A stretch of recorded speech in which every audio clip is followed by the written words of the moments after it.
pero hay que decir que desde antes de que entrara plenamente el invierno, hemos tenido una cantidad de casos incontrolable de enfermedades respiratorias en niños. Cada vez son más los reportes verbales de los pacientes contándonos cómo diversos centros educativos suspenden clases temporalmente o recomiendan que los niños se abstengan de ir, o que están invitando nuevamente a algunos padres de familia a que coloquen la mascarilla a sus hijos. Estamos viendo auténticas ruedas de caballito en las que un niño enferma a otro y este se incapacita y regresa a la escuela, y cuando regresa llega solo a adquirir un virus que ha sido modificado. Y es que los virus tienen una gran capacidad para mutar. Los niños generalmente carecen de los anticuerpos contra las enfermedades. Los adultos hemos vivido anteriormente diferentes infecciones de influenza, y aunque el virus va mutando, hay alguna inmunidad cruzada.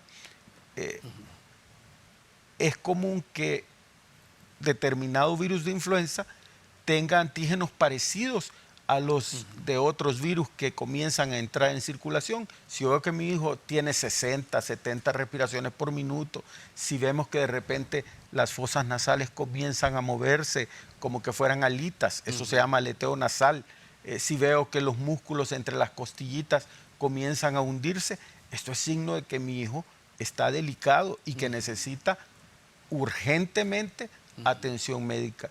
Antes las vacunas tenían 3 tipos de virus, pero desde hace algunos años las vacunas tienen 4, lo que aumenta su eficacia protectora. Entonces ellos deciden cuáles 4 virus hay que ponerle. Ellos mapean genéticamente cada virus, ven cuáles virus se parecen, cuáles virus pueden proteger contra otros que se parezcan, y así es como determinan la composición de la vacuna. Probablemente debamos migrar a la vacuna del hemisferio norte, aunque generalmente son muy parecidas, pero este año han cambiado esas vacunas.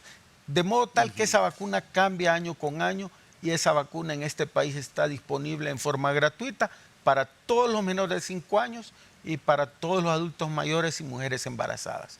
Y como muchos desprecian esa vacuna, es común ver que está disponible en los centros comerciales, en diferentes lugares, en forma gratuita para toda la población. Y nosotros necesitamos la protección de las vacunas. No podemos darnos el lujo de vivir sin vacunas, porque las vacunas pueden hacer la diferencia entre la vida o la muerte, entre una hospitalización costosa o estar saludables. Si yo soy alérgico a un producto, pues saberlo. De hecho, hay personas que presentan con las vacunas reacciones de alergia, reacciones anafilácticas.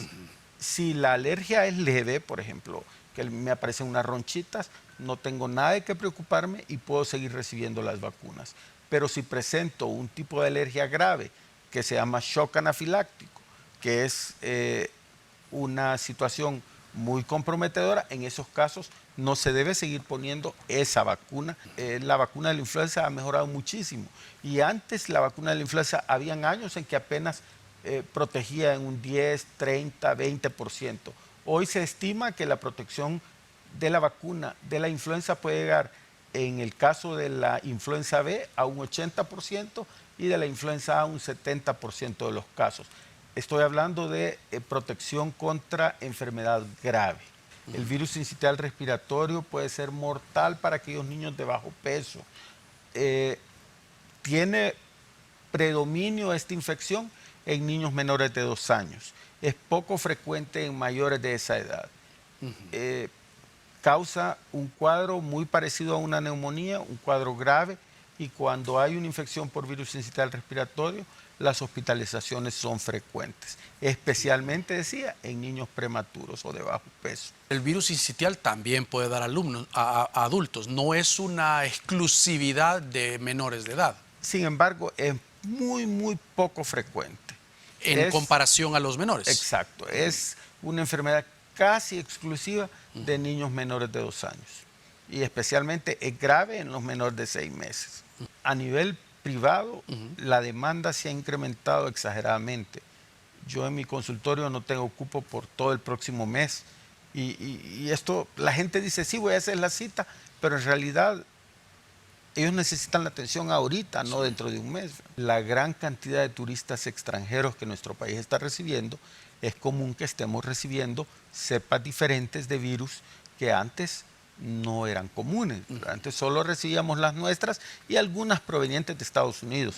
Pero hoy usted ve en el país a una cantidad de turistas de todas partes del mundo, de todos los destinos. De Inglaterra para arriba, todos los países nórdicos suplementan a su población con vitamina D. ¿Por qué? Porque la principal fuente de vitamina D es la luz solar. Pero fíjense que nuestras vidas están muy alejadas de la exposición solar. Casi nunca nos exponemos al sol. Entonces nosotros, si llevamos una vida muy sedentaria, deberíamos tomar también vitamina D. ¿Por qué? Porque se ha visto que las infecciones respiratorias son mucho más frecuentes en las personas que no tienen niveles adecuados de vitamina D. De hecho, durante mucho tiempo se pensó que la vitamina D podía ser protectora contra el COVID.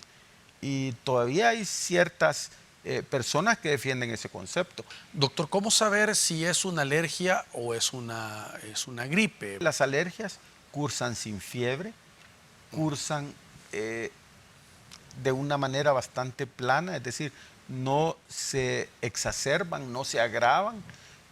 Por el contrario, los cuadros infecciosos comienzan leves y gradualmente van ascendiendo y luego los síntomas van en defervescencia, es decir, en disminución. Esa es la curva que vemos en las enfermedades infecciosas, no así en las virales, en las alérgicas que se mantienen todo el tiempo y cada vez que me expongo a lo que me da alergia.